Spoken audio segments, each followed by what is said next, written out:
warahmatullahi wabarakatuh. Waalaikumsalam. Perkenalkan, nama saya Agung Sari, CGB Angkatan 10. Saya akan memaparkan dan mensosialisasikan tentang membangun budaya positif yang ada di sekolah. Selamat datang Bapak dan Ibu guru. Mari belajar bersama, saling mendukung, berkolaborasi dengan sesama, mewujudkan budaya positif di sekolah. Di sini saya membuka satu pertanyaan untuk melanjutkan yang saya paparkan. Sebagai guru, apa yang Anda pahami tentang budaya positif di sekolah dan mengapa Anda merasa itu penting bagi siswa? Gimana? Ya, Bu Ana? Menurut saya, budaya positif adalah nilai-nilai, keyakinan-keyakinan dan kebiasaan-kebiasaan di sekolah yang berpihak pada murid. Di sini apa? Agar murid dapat berkembang menjadi pribadi yang kritis, penuh hikmat dan bertanggung jawab. Sedangkan mengapa Anda merasa itu penting bagi siswa? Ini manfaat penting bagi siswa karena bisa menumbuhkan karakter murid. Di mana karakter murid ini nanti diharapkan untuk menjadi siswa yang dijagakan di dalam profil pelajar Pancasila, di antaranya ada beriman bertakwa, ada yang maisa berakhlak mulia, mandiri, bergotong royong, berkebinekaan hidup dan kebenaran kritis dan kreatif. Jadi semua itu penting bagi supaya menjadi membentuk karakter yang diharapkan oleh Bapak Ibu di sekolah. Dan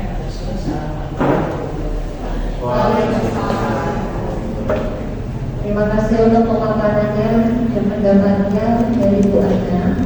Jadi bernalar merilis tadi yang berprofil pelajar Pancasila sebagai budaya positif yang akan diterapkan di sekolah. Nah, di sini saya akan memperjelas lagi. Budaya positif adalah nilai-nilai keyakinan dan kebiasaan yang berpihak pada murid agar dapat berkembang menjadi pribadi yang kritis, hormat, dan bertanggung jawab seperti tadi yang sudah dipaparkan oleh Bu Ana sekali. Di sini yang kritis, hormat, dan bertanggung jawab ada pada profil pelajar Pancasila. Pentingnya kesadaran siswa terhadap budaya positif dapat meningkatkan kesadaran partisipasi, kepuasan, prestasi akademik, dan tanggung hidup siswa.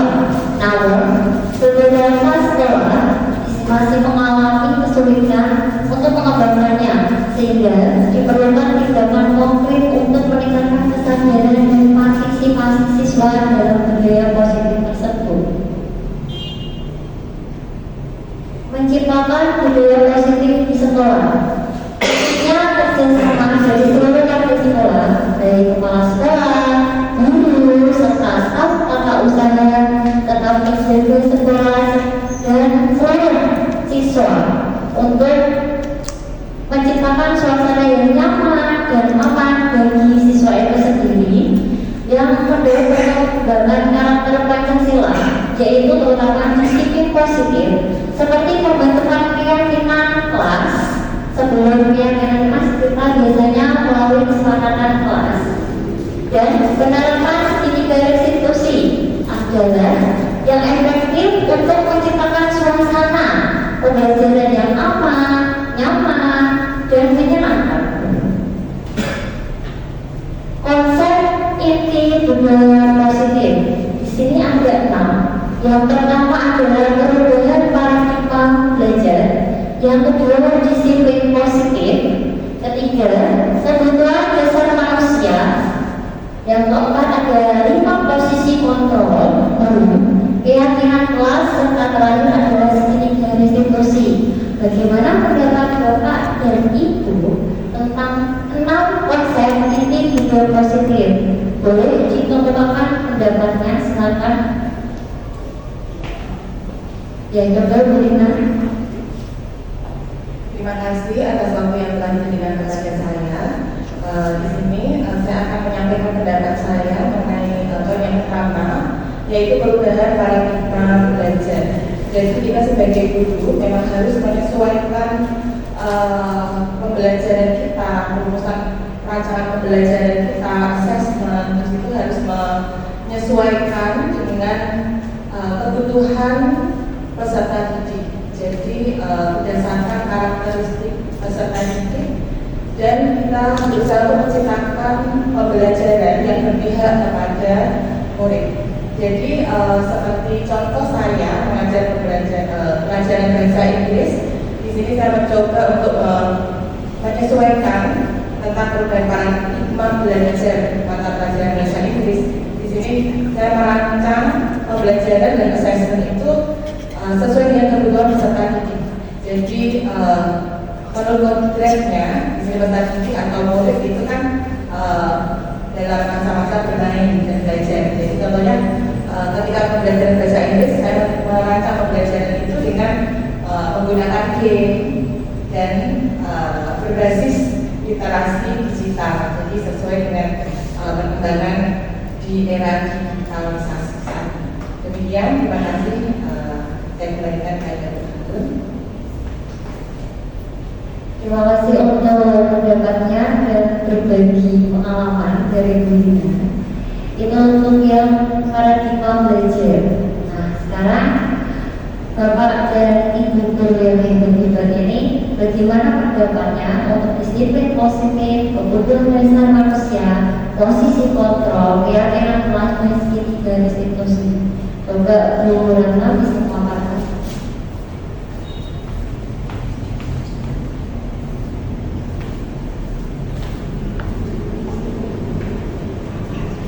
Ya, terima kasih Bu Anggur. Tentang kebutuhan dasar manusia, kita tahu bahwa kebutuhan dasar manusia itu sebenarnya ada yang namanya fun, kesenangan, dan juga itu love and being, diterima dan juga diterima dan diakui oleh masyarakat. Setelah itu kebutuhan dasar tadi tentang sandang, pangan, papan, dan lain-lain sebagainya. Sementara itu bagaimana teman yang lain bisa menambahkan?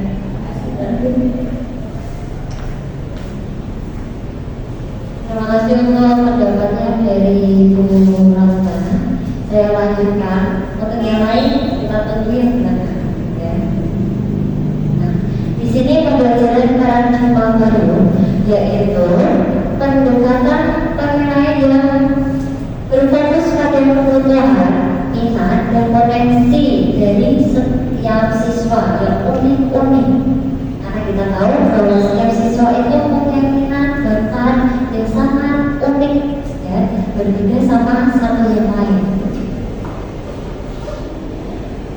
Di sini ada beberapa konsep pembelajaran fokusan pada siswa, keterampilan apapun 21, proyek penguatan profil pelajar Pancasila, integrasi atau dari teknologi misalnya dari Canva, dari Google Slide, dari Google Classroom, itu bisa. Pembelajaran kontekstual dan bermakna, penilaian yang fleksibel dan berkelanjutan. Di sini saya menawarkan 5 prinsip pembelajaran paradigma baru. Yang pertama, mempertimbangkan kebutuhan capaian pembelajaran siswa. Bapak dan Ibu guru, di sini ada campuran dari beberapa mapel ya. Kita tahu bahwa pembelajaran merdeka, kurikulum merdeka itu kita acuannya adalah capaian pembelajaran atau CP. Kita punya CP masing-masing. Yang kedua, membangun kapasitas belajar siswa menjadi pembelajar sepanjang hayat. Yang ketiga, mendukung perkembangan kognitif dan karakter siswa. Ditekankan di sini adalah karakter siswa dan cara berpikir kritisnya. Yang keempat, menyesuaikan konteks kehidupan nyata yang ada di sekeliling anak-anak, misalkan di lingkungan sekolah, di rumah, tempat dia bermain. Yang kelima, mengarah pada masa depan yang berkelanjutan. Kita tahu bahwa mereka akan menghadapi tantangan di masa yang depan dan kita mempersiapkan itu mulai sejak dini. Ini adalah contoh penerapan pembelajaran paradigma baru pada mata pelajaran prakarya, pengolahan,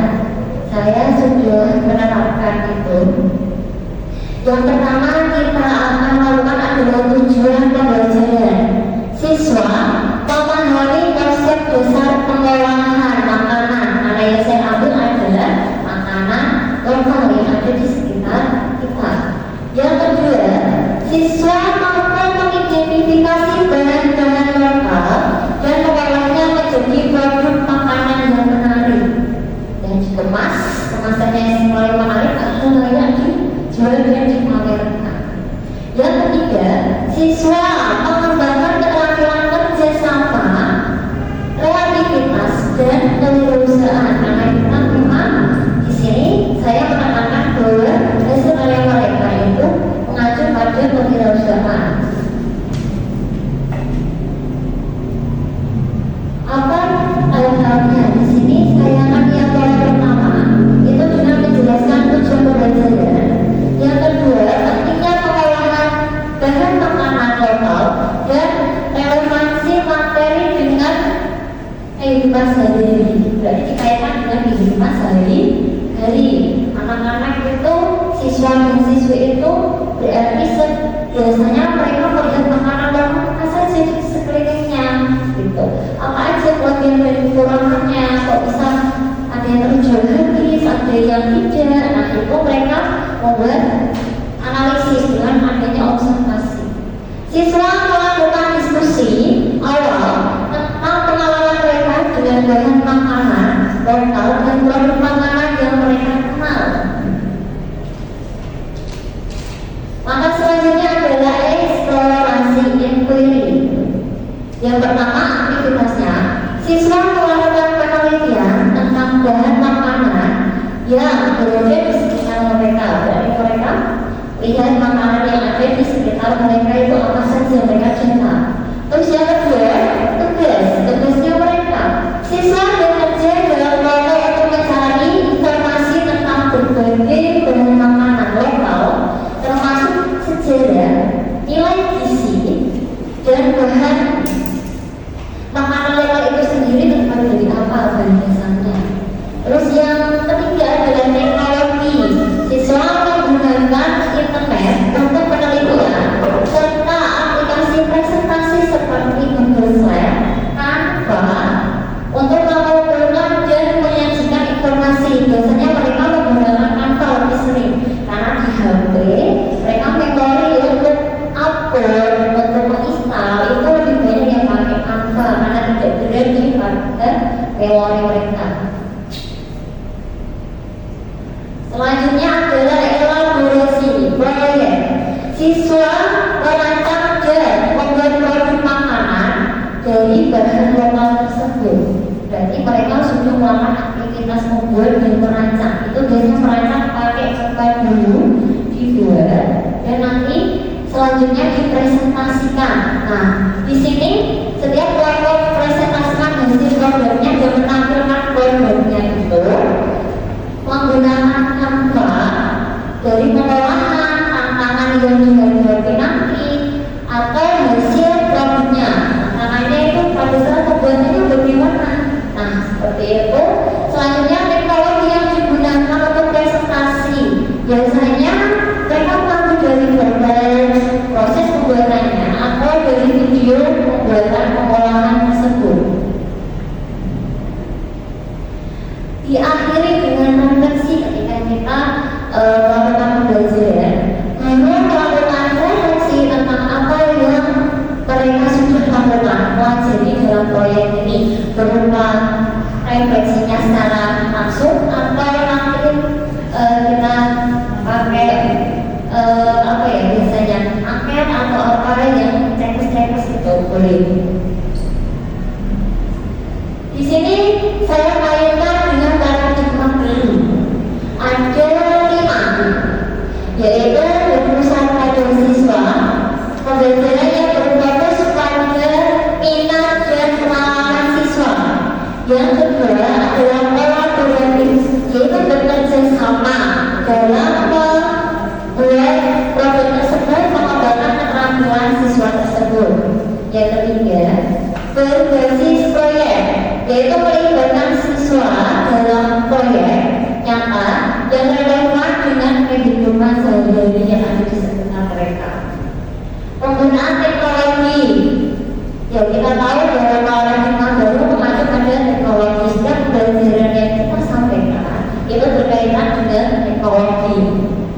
Bisa pada saat presentasi mereka melakukan PPT atau poster atau infografis, ya yang dibuat di Canva bisa, berupa video bisa. Selanjutnya inquiry atau penelitian. Siswa belajar melalui eksplorasi penelitian dan inquiry. Ini adalah contoh dari yang produk makanan dari bahan pangan lokal, dan itu ada labelnya juga. Anak-anak sudah pasti membuat label pada makanan itu dengan menggunakan aplikasi Canva. Dan ini sebenarnya mereka menampilkan makanannya serta mempresentasikan hasil produk. Sebelum saya lanjutkan, ini pertanyaan selanjutnya. Adakah dari Bapak dan Ibu yang sudah menerapkan paradigma baru di kelas? Bagaimana, ada pendapatnya? Pak Fajar, silakan.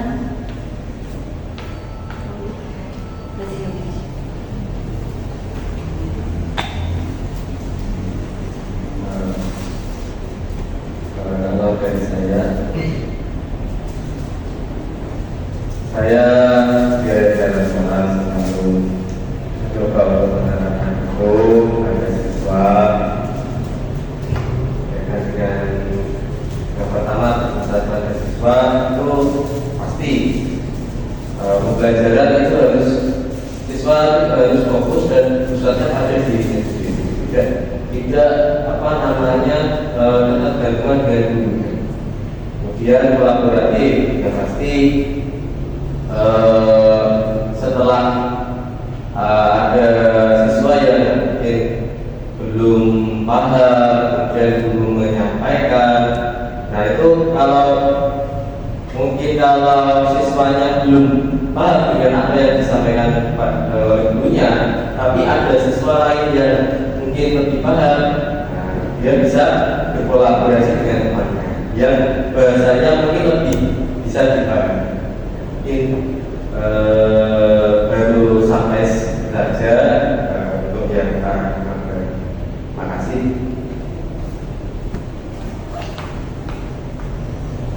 Terima kasih Pak Fajar sudah berbagi pengalaman. Berarti nanti Pak Fajar membuat proyek dan pembelajaran. Jadi terkait dengan teknologi mungkin membuat puisi digital, ya bisa anak-anak bisa mengakses mungkin untuk literasinya lebih berdamai. Terima kasih atas pendapatnya. Terima kasih Pak Fajar. Selanjutnya ada pertanyaan lagi. Apa makna disiplin positif? Monggo.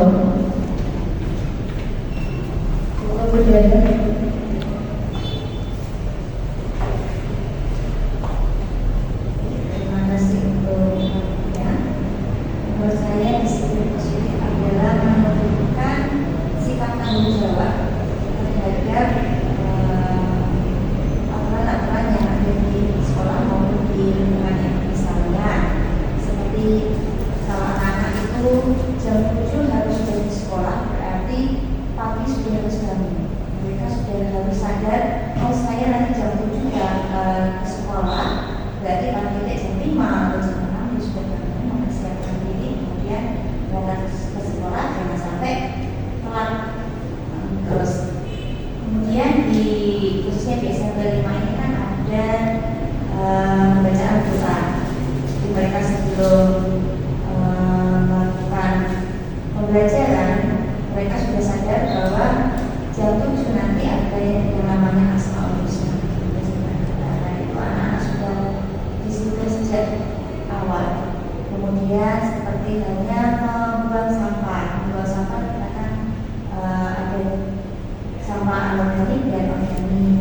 Nah, di situ anak-anak sudah mulai belajar, oh saya membawa tas berarti seperti itu kurang lebih.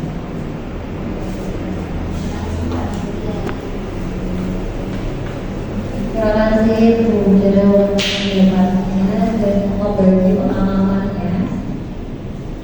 Di sini makna disiplin positif adalah pendekatan yang mengutamakan pembinaan perilaku melalui penghargaan, dukungan dan bimbingan daripada hukuman, ya, dengan tujuan membangun kesadaran tanggung jawab dan hubungan yang positif antara guru dan siswa. Jadi kita diajarkan tidak langsung memberikan hukuman. Kasih perbedaan dari hukuman kepada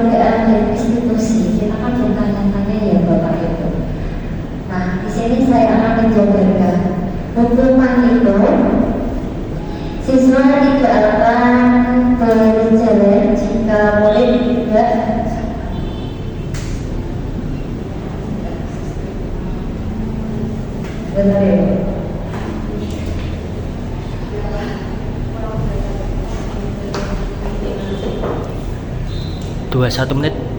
21. Belum. Hukuman di sini sistem tidak akan berjalan jika murid tidak tampil. Yang kedua, mendorong menyerahkan diri. Dorong menyerahkan diri. Anak belajar menyembunyikan kesalahan. Kita tahu banyak anak yang seringkali melakukan kesalahan tapi tidak mau mengakui dan tidak mau curhat. Biasanya curhat atau mengungkapkan, biasanya disembunyikan. Ya. Dibuat oleh guru mencoba mengontrol anak dengan penguatan positif. Kita mengangkat anak tapi juga penguatan positif itu tidak. Yang kedua, konsekuensi itu menerima kategori dan supervisi dari guru terus menerus. Berarti kita pantau. Mendorong kepatuhan anak belajar saat taat peraturan dibuat oleh guru dan murid. Mencoba mengontrol anak dengan pengalaman positif. Sedangkan yang restitusi, murid bertanggung jawab untuk perilakunya, mendorong disiplin positif, anak belajar memecahkan masalah, dibuat oleh murid, anak memahami bahwa dirinya sendiri yang memegang kontrol atau kendali. Contohnya selanjutnya adalah hukuman. Siswa diberi pekerjaan rumah tangga atau tugas khusus sebagai hukuman. Siswa diharuskan tinggal di sekolah setelah jam pelajaran untuk menyelesaikan tugas. Bahwa tugasnya belum selesai, sehingga temannya pulang semua, dia harus menyelesaikan tugas tersebut. Konsekuensinya, siswa diminta menulis esai atau refleksi tentang perilaku mereka dan bagaimana memperbaikinya. Jadi ketika melakukan kesalahan, kamu harus menulis sebagai tanggung jawab dan sebagai hasil dari konsekuensinya. Siswa tidak diizinkan berpartisipasi dalam kegiatan tertentu seperti olahraga atau acara sekolah. Selanjutnya yang restitusi, siswa diminta untuk meminta maaf dan melakukan tindakan positif untuk memperbaiki kesalahan mereka. Nah ini yang untuk restitusi. Contohnya, siswa mengerjakan proyek yang membantu mereka memahami dampak dari perilaku mereka dan bagaimana menghindarinya di masa depan. Jadi mereka membangun bagaimana anak tersebut bisa berubah tapi dari dirinya sendiri. Kebutuhan dasar manusia. Kebutuhan dasar manusia sangat penting untuk kesejahteraan manusia itu sendiri secara keseluruhan. Tanpa pemenuhan kebutuhan ini, manusia akan kesulitan untuk mencapai kesejahteraan yang optimal dan menghadapi berbagai masalah dalam kehidupan sehari-hari. Nah, di sini adalah lingkaran 4 lingkaran kebutuhan dasar yang tadi sudah dikemukakan oleh Bu Retna. Ya, di sini adalah diterima sayang dari keluarga, orang tua, dan teman. Bisa bermanfaat bagi orang banyak, berbagi dengan sesama. Jalan-jalan, belajar, bermain, termasuk hal yang menyenangkan. Berekspresi, inovasi, mengembangkan diri. Nah, itu termasuk dalam tugas. Nah, saya ada satu pertanyaan untuk Bapak dan Ibu. Apabila keempat ini hanya menurut 3 siswa tersebut, apa yang akan terjadi? Monggo Bu Ibu bisa memaparkan.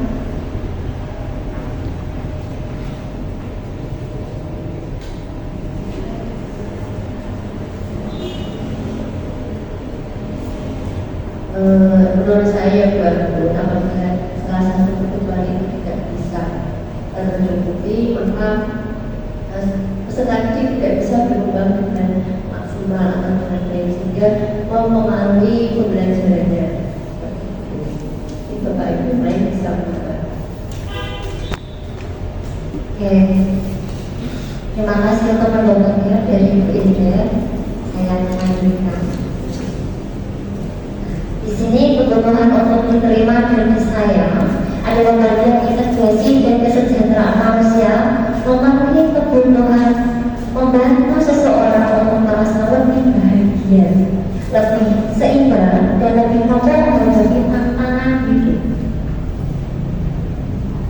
Contoh diterima dari saya dari dalam keluarga. Dari dalam keluarga ini berarti kita menyisihkan waktu untuk kita bercerita tentang hari ini.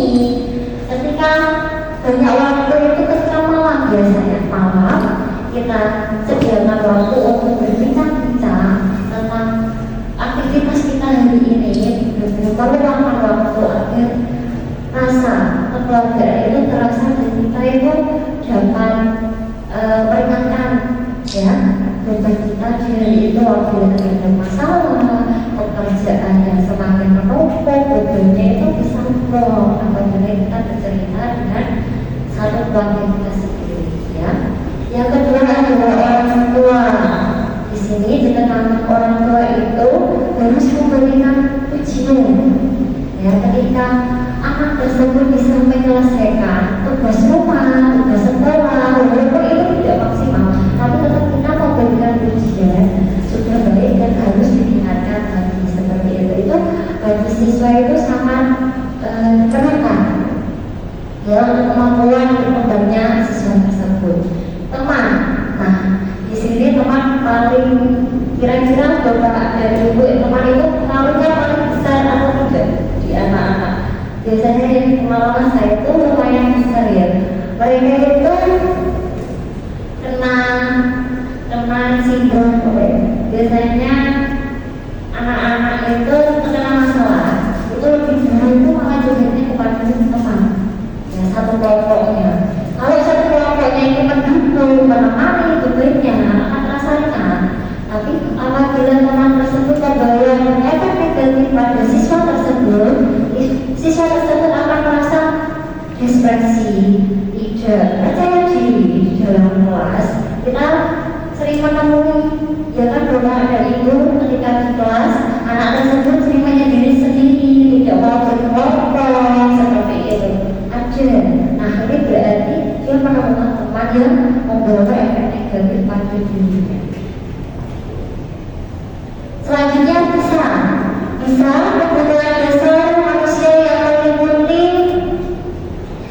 kasih sayang, keterlibatan sosial, dapat bermanfaat bagi orang banyak melalui berbagai cara, terutama ketika individu terlibat dalam berbagi dan membantu sesama, memenuhi kebutuhan, tidak hanya memberikan manfaat, tetapi juga menciptakan lingkungan yang lebih positif dan mendukung bagi orang lain. Ketika terjadi bencana alam misalkan, nah pihak sekolah itu himbau anak-anak mengumpulkan baju yang layak pakai.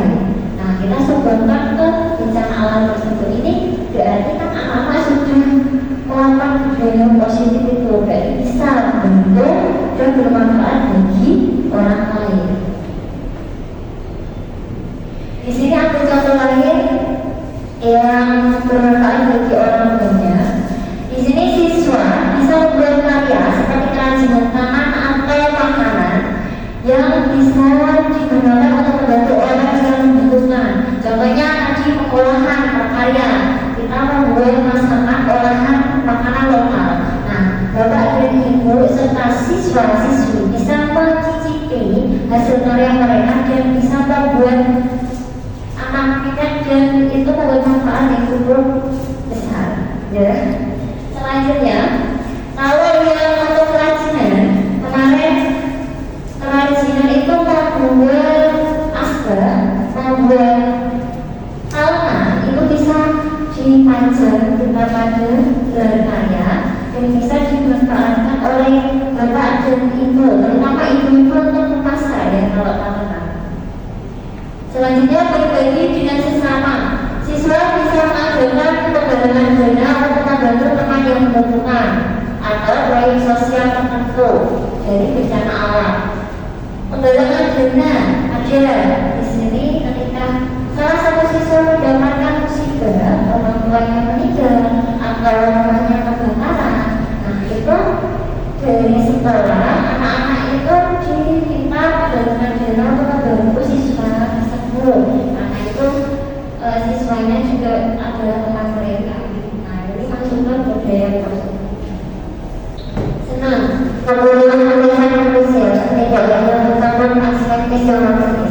dan keamanan, tetapi juga melibatkan pembangunan sosial dan emosional yang berhubungan dengan kesenangan dan kebahagiaan.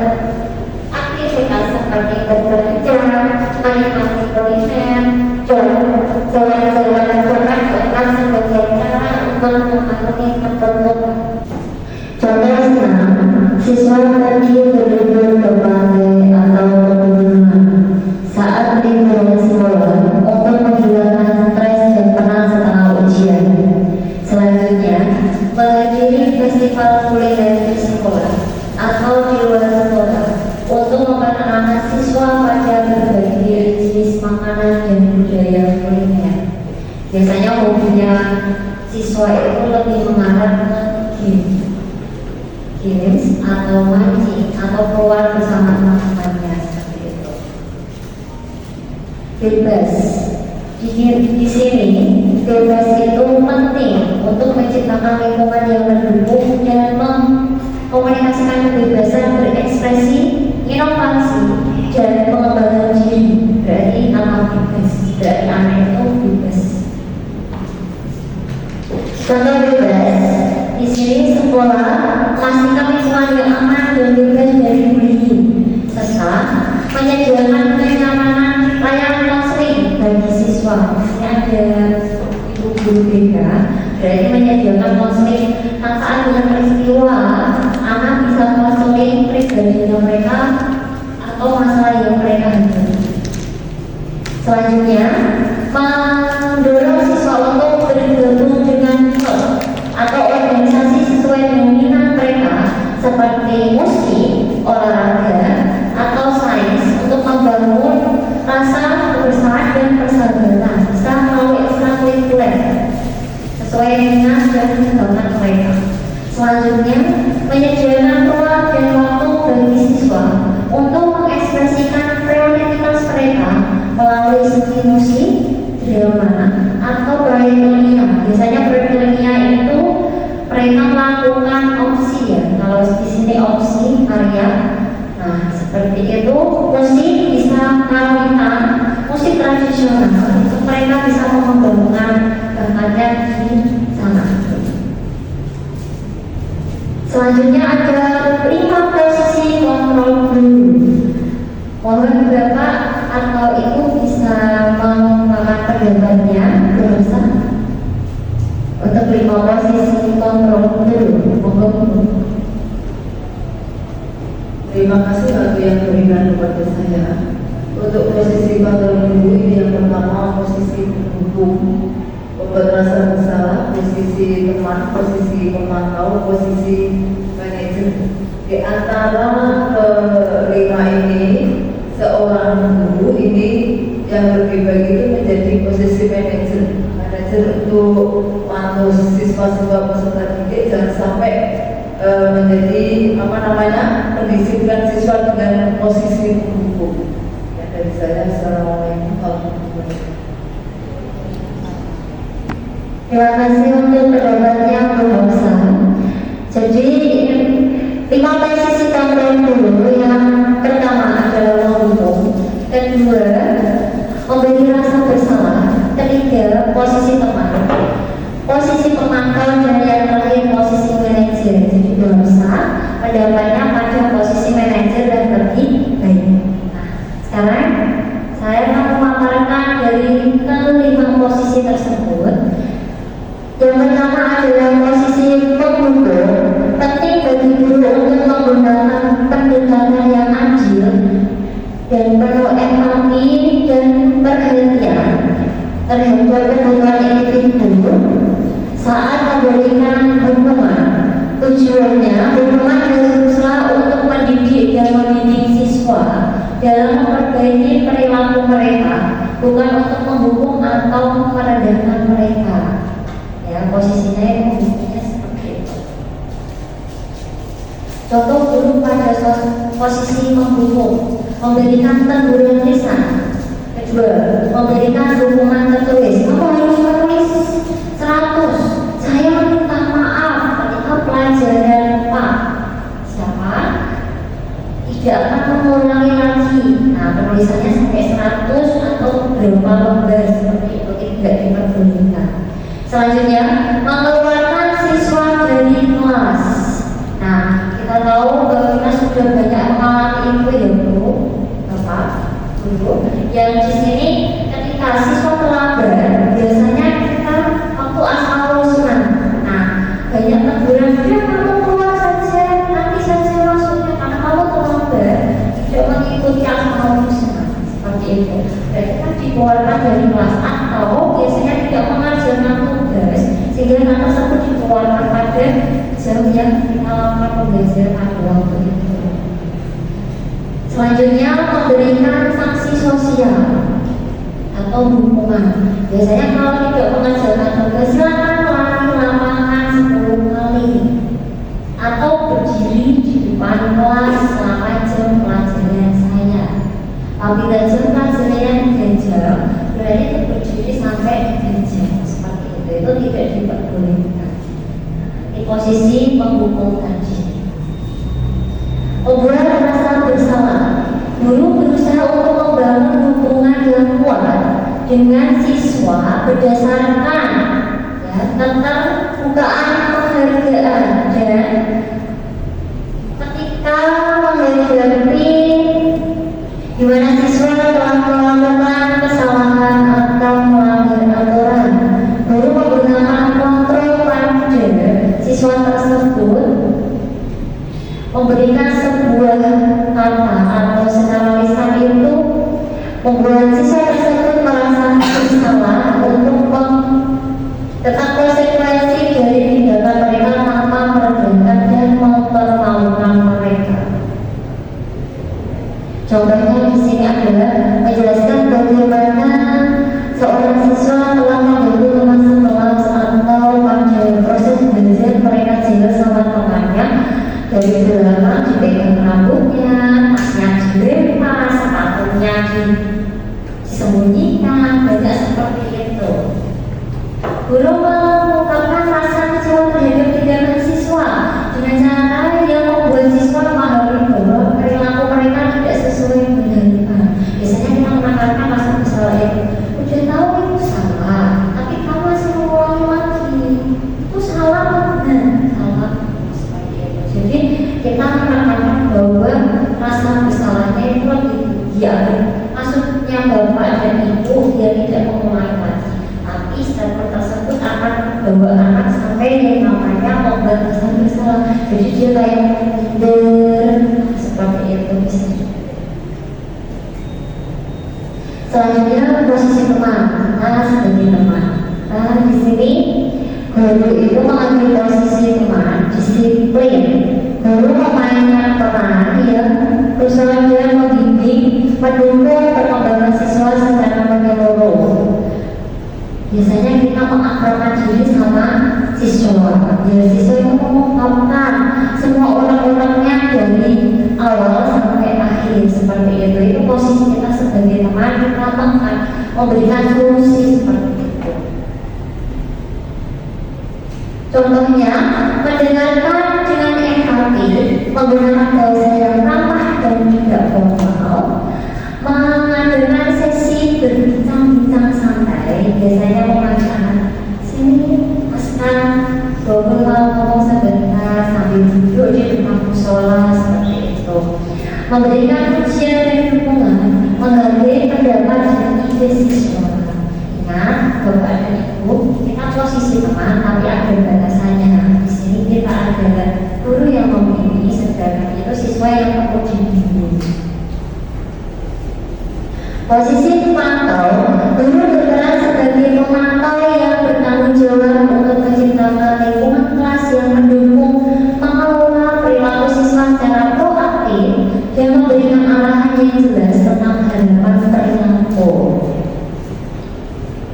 Contohnya, mengamati kegiatan belajar mengajar, memantau kegiatan dan kedisiplinan siswa tersebut menggunakan agen penilaian berbasis kinerja.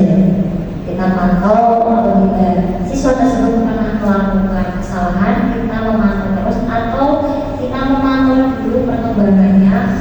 Apabila siswa tersebut tidak memakai kaos kaki, biasanya apakah tetap tidak memakai kaos kaki ataukah sudah memakai kaos kaki? seperti itu. Posisi manajer, ketika guru mengambil peran sebagai manajer dalam menerapkan disiplin positif di kelas, mereka berfungsi sebagai pemimpin yang mengelola lingkungan pembelajaran yang aman, terstruktur dan mendukung. Contohnya di sini adalah mengatur jadwal pelajaran, mengelola kelas, menyusun evaluasi dan penilaian, membuat dan mengelola sistem poin atau nilai. Sebelum masuk ke keyakinan kelas, saya kembalikan tadi pada 5 posisi kontrol dulu. Nah, saya minta pendapatnya dari masing-masing bapak dan ibu guru. Sebelum dan sesudah menerima materi ini, bapak dan ibu guru posisinya sebelumnya gimana, dan setelah dapat materi ini akan menjadi yang seperti apa? Monggo Bu Tika. Terima kasih. Sebelumnya dulu saya tiba-tiba sering sekali berada di posisi sebagai penghubung. Yang pertama, ketika contohnya anak tidak mengerjakan tugas atau ketika anak tidak mengerjakan PR, itu selalu saya hubung. Misalnya anak saya suruh untuk langsung mengerjakan di papan tulis seperti itu. Kemudian setelah saya mendapatkan materi ini, ternyata saya sadar bahwa yang saya lakukan itu tidak menjadikan anak lebih baik ya, sehingga saya akan merubah cara saya, tidak langsung membentuk anak, tetapi saya menanyakan dulu kenapa tidak mengerjakan, alasannya bagaimana, mungkin ada kesulitan atau apa seperti itu. Terima kasih. Jadi yang diinginkan Bu Tika selanjutnya mau menjadi posisi yang seperti apa? Selanjutnya saya akan lebih memilih ke posisi sebagai teman dulu. Kemudian saya akan menjadi posisi sebagai manajer seperti itu. Terima kasih atas pendapatnya Bu Tika. Bapak Ibu dan Ibu guru yang hebat, mohon satu lagi pendapatnya untuk 5 posisi kontrol guru. Coba Bu Novia.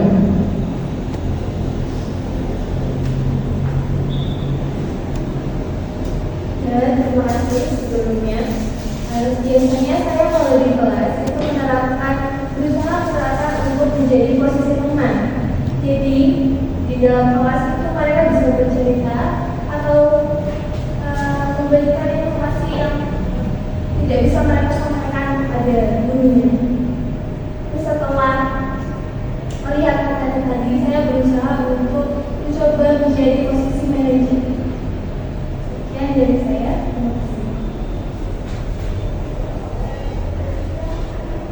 Terima kasih untuk pendapatnya dari Bu Novia. Ya, berarti kita sebagai bapak dan ibu guru melihat situasi seperti sekarang ini, banyak pengaruh dari gadget maupun HP yang sangat signifikan. Jadi kita harus memahami 5 posisi kontrol guru dan menerapkan posisi manajer dalam pembelajaran kita agar terciptanya suasana yang nyaman, aman pada pembelajaran yang sedang berlangsung.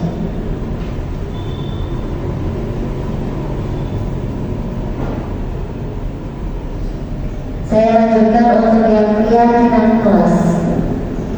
Serangkaian keyakinan atau persepsi yang dimiliki oleh guru dan siswa tentang kemampuan belajar di kelas ini menyangkut tentang keyakinan potensi siswa untuk belajar, efektivitas strategi pembelajaran, serta peran dan interaksi antara guru dan siswa dalam proses pembelajaran. Keyakinan kelas dapat mempengaruhi motivasi, perilaku, dan pencapaian akademik siswa. Contoh dari keyakinan kelas yang pertama, saling menghormati dan menghargai. Sebelum kita melakukan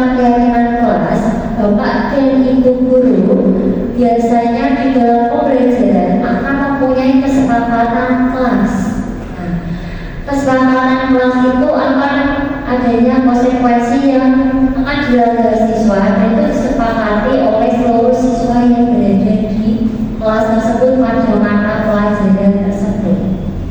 Selanjutnya, membuat yang namanya keyakinan kelas. Nah, seperti ini contohnya. Yang nomor 2, bersikap jujur dan bertanggung jawab. Jujur bertanggung jawab dalam pembelajaran tersebut. Jujur dalam mengerjakan tes, bertanggung jawab menyelesaikan tugas, proyek, berkelompok diskusi atau individu. Yang ketiga, menjaga kebersihan kelas. Ini sering terjadi kebersihan kelas itu hanya dilakukan oleh siswa putri, bukan siswa laki-laki. Nah, maka dari itu ini adalah PR Bapak dan Ibu guru hebat.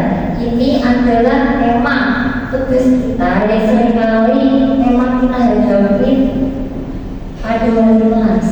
Nah, menjaga kebersihan kelas.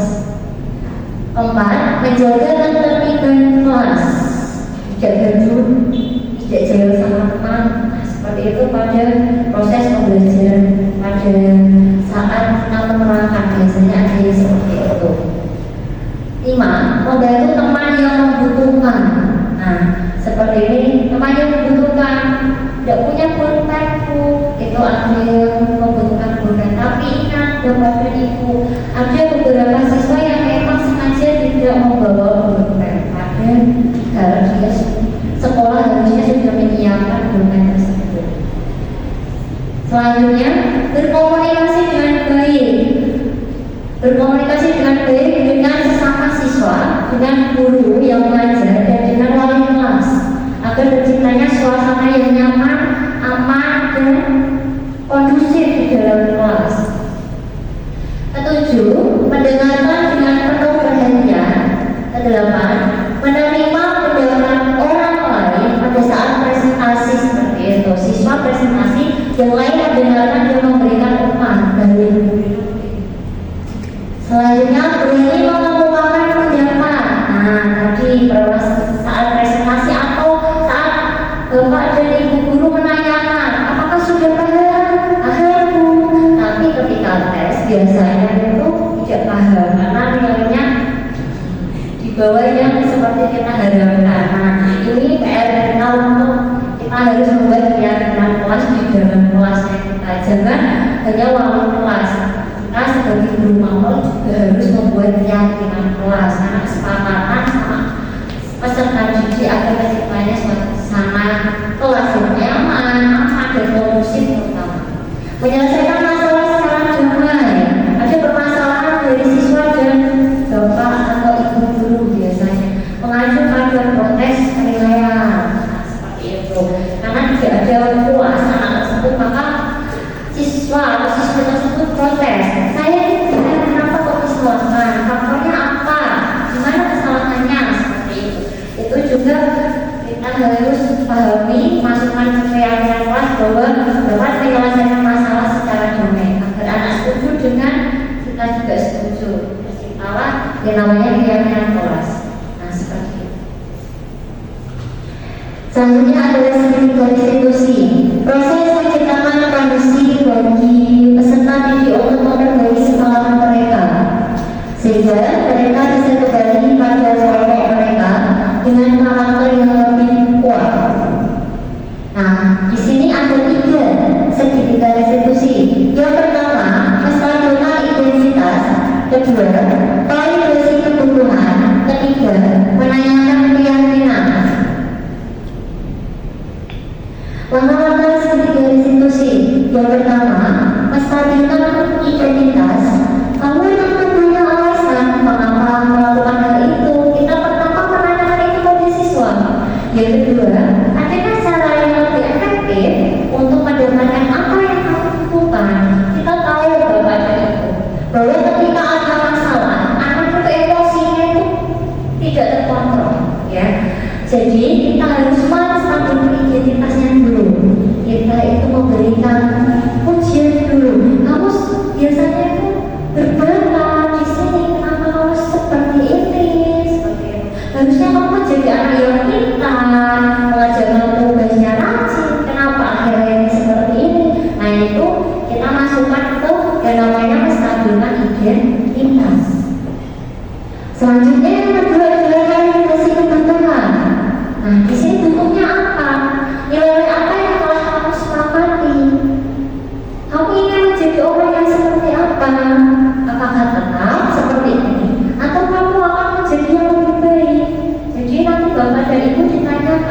ini bukan tugas guru kita juga.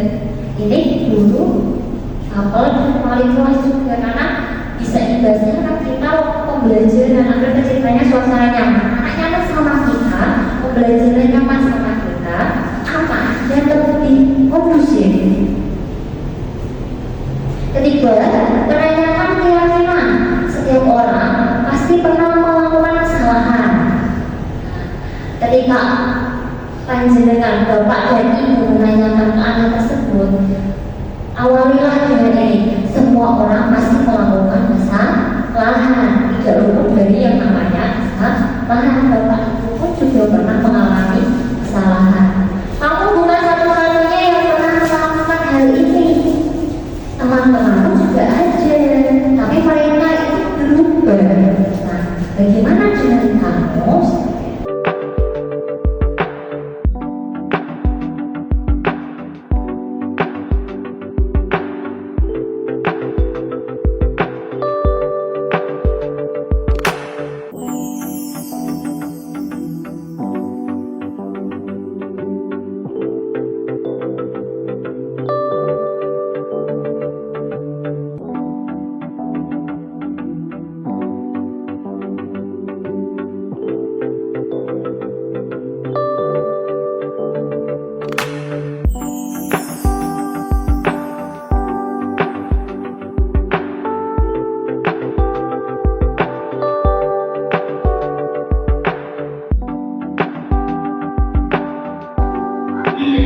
Selamat siang Aska.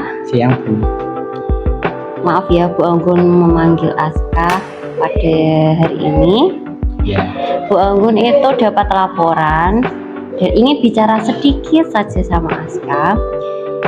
Kemarin ada laporan bahwa kamu menggunakan ponsel pada saat jam pelajaran. Apakah benar?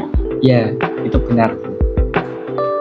Dan apakah itu mengganggu proses pembelajaran pada jam tersebut? Pasti saya merasa itu mengganggu jam pelajaran tersebut. Ibu mengerti sih, Aska. Setiap orang itu pasti pernah merasa bosan atau memiliki urusan yang mendesak. Tapi ibu ingin kamu tahu bahwa ibu itu sangat menghargai sebuah kemampuanmu dalam ide kreatif kamu, terutama pada mata pelajaran penting, hitungan lah istilahnya, matematika, IPA dan lain-lain. Kamu itu banyak memiliki potensi, ya. Itulah maksudnya Bu Anggun, kamu itu siswa yang pintar, berbakat. Mungkin tindakan kamu itu akan mencerminkan diri kamu sendiri, ya. Iya Bu, saya mengerti. Saya akan berusaha untuk tidak mengulanginya lagi. Bagus sekali Aska, ibu senang mendengarnya. Jika kamu merasa bosan atau ada hal yang ingin dibicarakan, jangan ragu untuk datang ke ibu. Kita bisa mencari solusi lah Aska, ya, untuk masalah ini. Terima kasih Bu Anggun, saya akan berusaha lebih baik lagi. Ya, terima kasih ya Aska.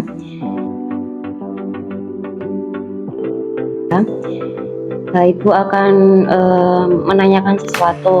Kenapa kemarin kamu bisa membawa ponsel di dalam kelas pada saat pembelajaran?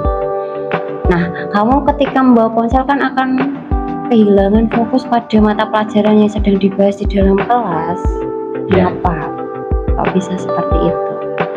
Ya Bu, saya kadang merasa tidak fokus untuk main HP. Berarti karena penggunaan HP itu kamu berarti merasa sulit untuk fokus. Iya. Baik Ibu mengerti sih, memang. Tapi ingat, fokus pada pembelajaran itu sangat penting. Ya, selain itu ketika kamu memainkan sebuah ponsel, teman-teman di sekitarmu itu pasti akan merasa terganggu. Ya, maaf ya Bu. Apakah kamu hanya terganggu teman sekitarmu atau hampir semuanya terganggu kalau kamu bermain ponsel? Saya tidak berpikir seperti itu Bu. Soalnya saya berpikir awalnya itu saya sendiri, tidak berpikir kepada orang lain. Justru itu Aska, coba pikirkan bagaimana perasaan teman-temanmu jika kamu tidak serius di dalam kelas. Apakah menurut mereka bisa fokus belajar? Pasti terganggu. berarti mengganggu mereka ya. Iya.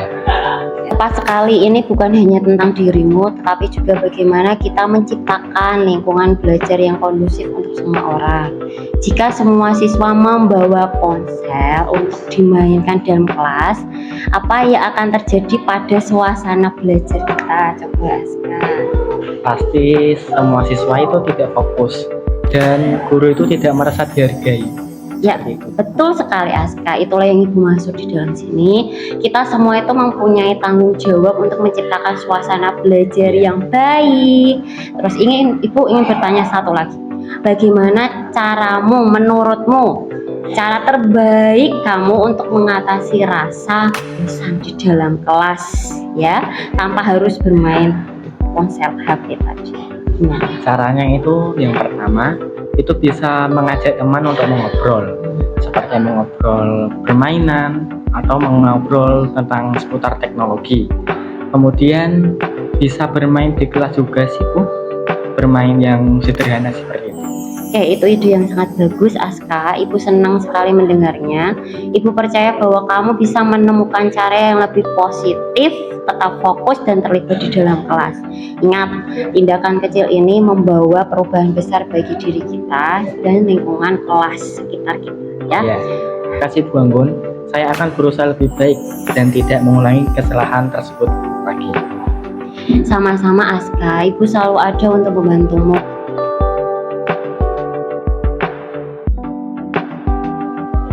Aska, Ibu ingin menanyakan sesuatu. Komitmen apa yang kamu ingin bangun atau kamu ada di pikiran kamu setelah tadi yang kamu lakukan kesalahan tentang membawa ponsel di dalam kelas? Itu bagaimana pendapatmu tentang komitmen kamu? Bagaimana kesalahan kamu yang bawa ponsel tadi? Seharusnya itu saya tidak mau ponsel.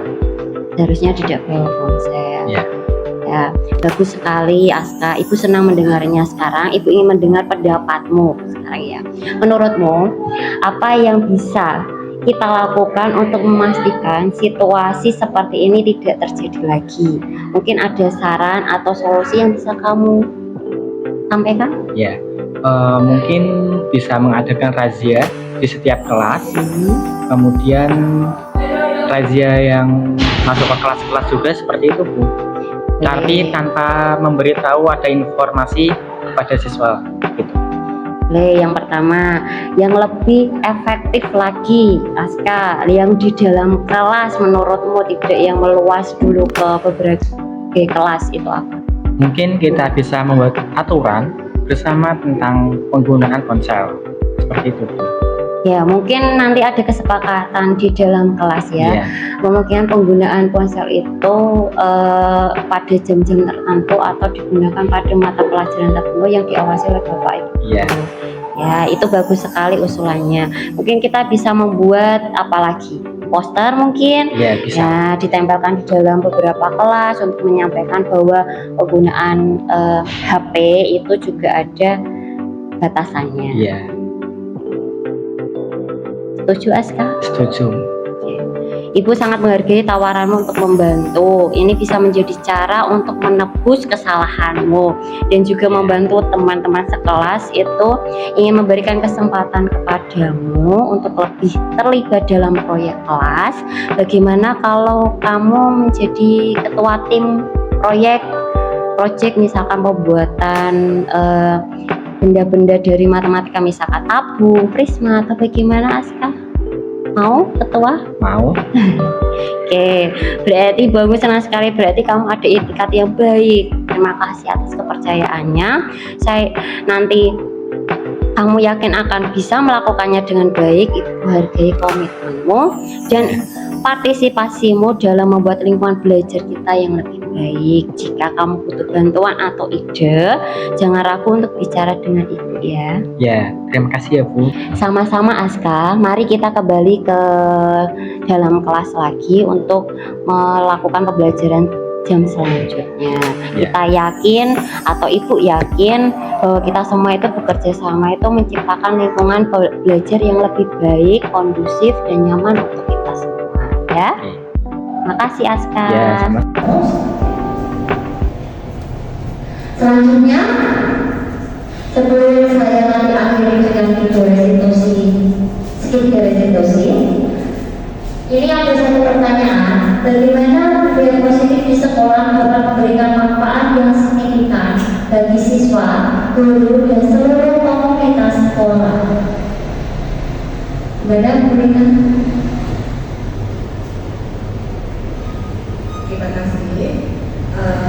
Bagaimana budaya positif di sekolah dapat memberikan manfaat yang signifikan bagi siswa, guru, dan seluruh komunitas sekolah.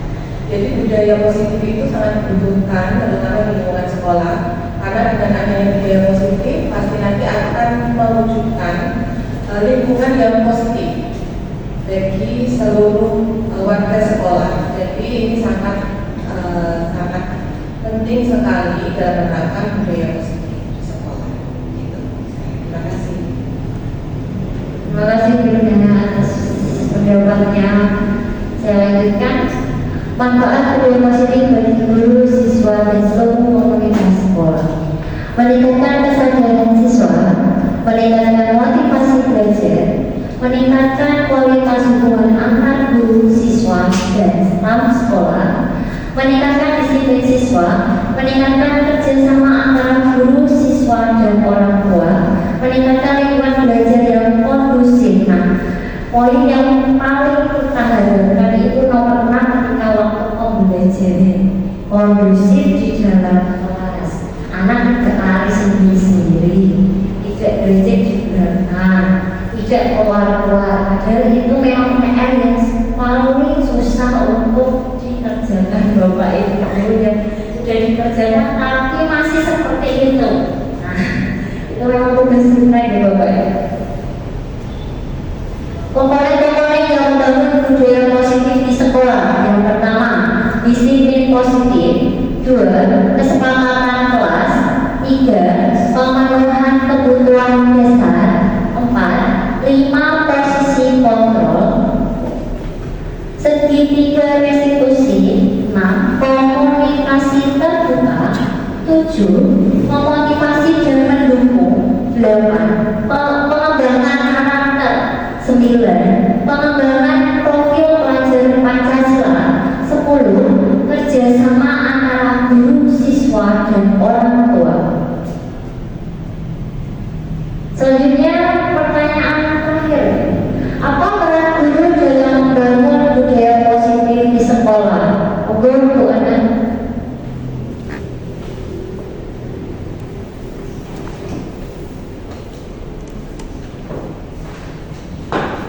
Terima kasih. Apa peran guru dalam membangun budaya positif di sekolah?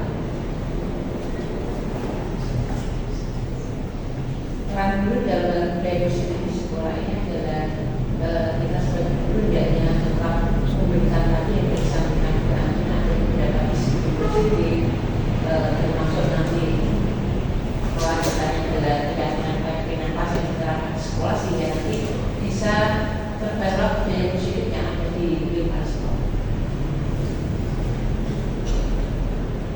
Terima kasih untuk pendapatnya dari Ibu Ana. Saya lanjutkan. Peran guru dalam membangun budaya positif di sekolah. Berarti benar tadi ada sisi positif ya Bu Ana. Membangun karakter yang pertama. Karakter siswa itu penting bagi Bapak dan Ibu guru, juga penting bagi siswa untuk kedepannya, karena mereka akan menjadi orang yang biasa, bisa bijak atau mengambil keputusan itu kita bentuk mulai dari sekolah. Yang kedua, membangun disiplin positif. Ketiga, membangun kesepakatan kelas. Kita terlebih dahulu membangun kesepakatan kelas, baru ke keyakinan kelas. 4, membangun pemenuhan kebutuhan dasar. 5, membangun restitusi. 6, membangun komunikasi terbuka. Apa peran siswa dalam membantu guru membangun budaya positif di kelas?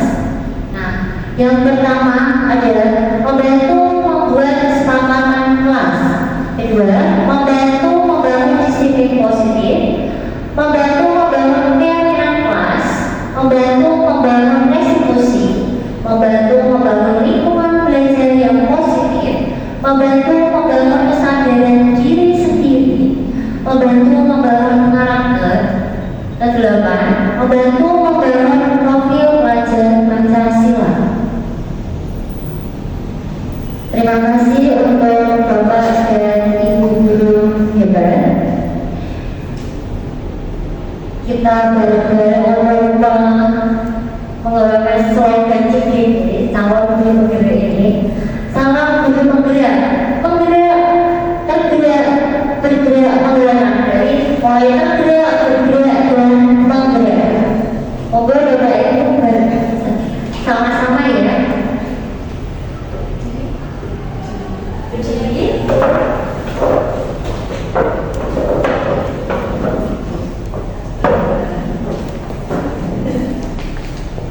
Bergerak, bergerak, menggerak. Tergerak, bergerak, menggerak. Salam bergerak, tergerak, bergerak, menggerakkan. Silakan Bapak dan Ibu duduk kembali. Terima kasih untuk waktunya Bapak dan Ibu hebat. Saya meminta maaf apabila ada tutur kata saya atau sifat saya yang menyinggung dalam mensosialisasikan budaya positif di sekolah. Saya akhiri. Wassalamualaikum warahmatullahi wabarakatuh.